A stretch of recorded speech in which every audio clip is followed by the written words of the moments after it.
அனைவருக்கும் வணக்கம். வரக்கூடிய குரூப் 2 ரயில்வே எக்ஸாமில் இந்த மாதிரி டைப்பில் சம் கேட்டால் எப்படி செய்யலாம் அப்படின்னு பார்க்கலாம். இப்போ இந்த சம்மை பாருங்கள். 3 எண்களின் விகிதம் 3:4:5. அப்போ அந்த 3 எண்கள் நம்ம என்ன வைக்கிறோம்?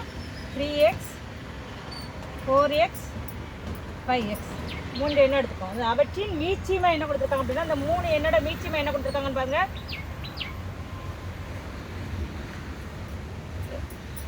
2400 கொடுத்துருக்காங்க.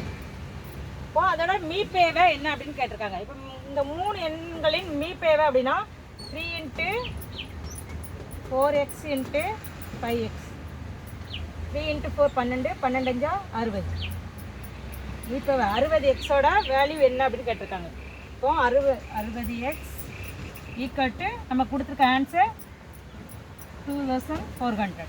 இப்போ x ஈக்குவல் 2400 டிவைடட் பை 60 அப்படி கொடுத்தா ஒரு 6 400. இப்போ எக்ஸோட வேல்யூ 40. நமக்கு கேட்குற ஆன்சர் என்னென்னா அதோட மீப்பேவை என்னன்னு கேட்டிருக்காங்க. அப்போ மீப்பேவை 40 நமக்கு ஆன்சர். தேங்க்யூ.